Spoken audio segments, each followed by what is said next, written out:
Kasih karunia dan damai sejahtera dari Allah Bapa dan dari anaknya Tuhan Yesus Kristus menyertai kamu.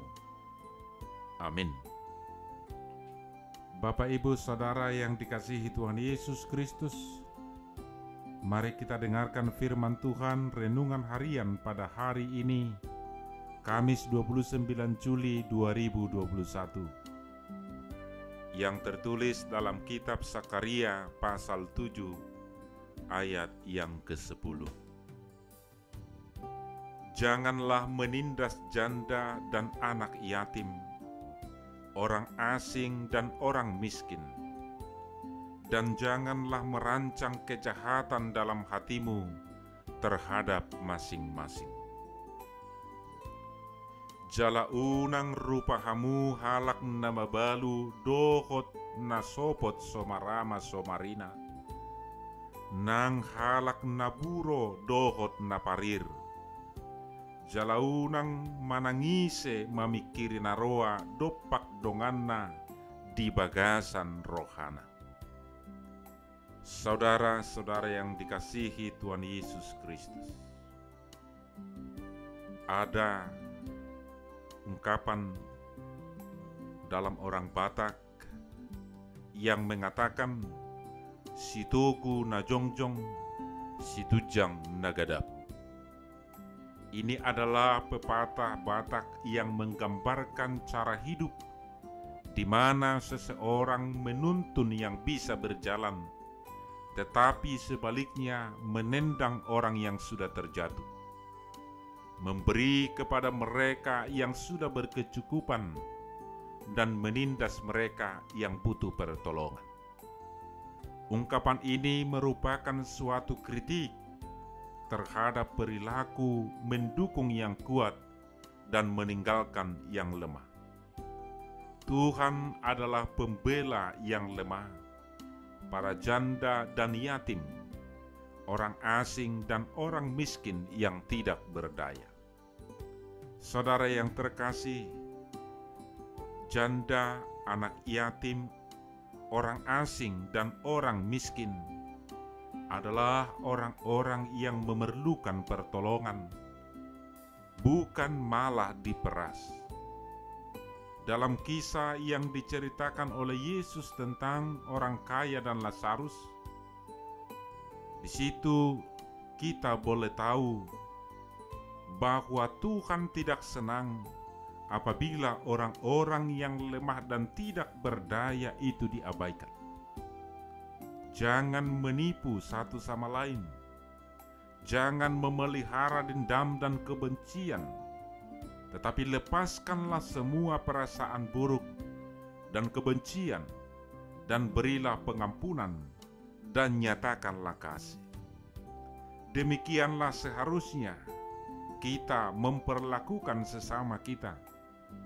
Tidak ada satupun gambaran kasih dalam kekristenan yang menganjurkan kita untuk mengkotak-kotakan orang.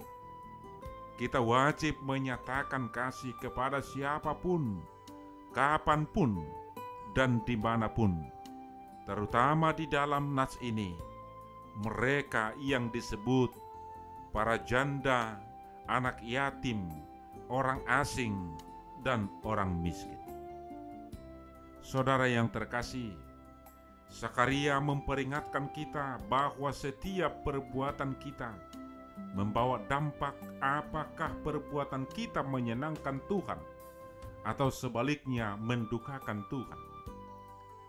Dalam perikop tentang penghakiman terakhir yang diceritakan oleh Tuhan Yesus dalam Injil Matius pasal 25,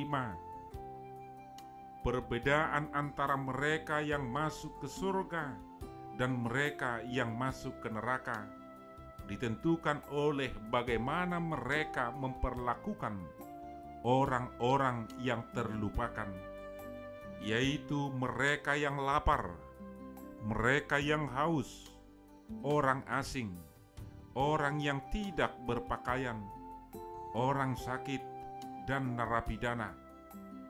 Pada dasarnya Yesus mengatakan bagaimana kita memperlakukan orang-orang itu, demikianlah kita memperlakukan Yesus. Sebagaimana tertulis dalam Matius 25 ayat 40b. Segala sesuatu yang kamu lakukan untuk salah seorang dari saudaraku yang paling hina ini, kamu telah melakukannya untuk aku.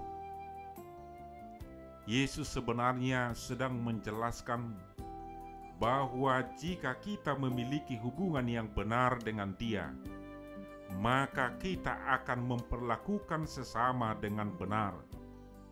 Yesus memperhitungkan bagaimana kita memperlakukan sesama.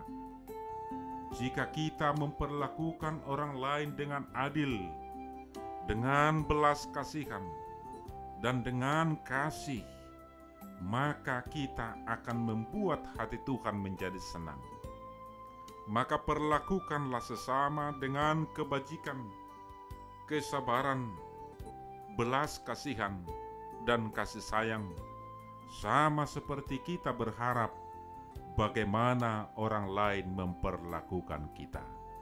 Kiranya Tuhan menguatkan kita untuk boleh melakukan firman-Nya. Amin, kita berdoa.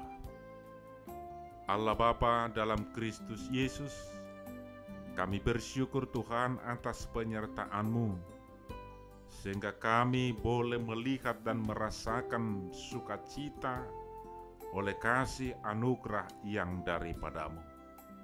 Engkau mengajarkan kami supaya kami jauh dari hidup yang menindas sesama kami, terutama mereka yang butuh pertolongan, mereka yang perlu untuk dipedulikan. Kiranya rasa belas kasihan dan kasih yang daripada Tuhan boleh kami nyatakan dalam kehidupan kami, untuk boleh saling menolong terhadap sesama kami. Mampukan kami Tuhan untuk boleh melakukan yang seturut dengan kehendak-Mu. Dalam Kristus Yesus kami berdoa. Amin.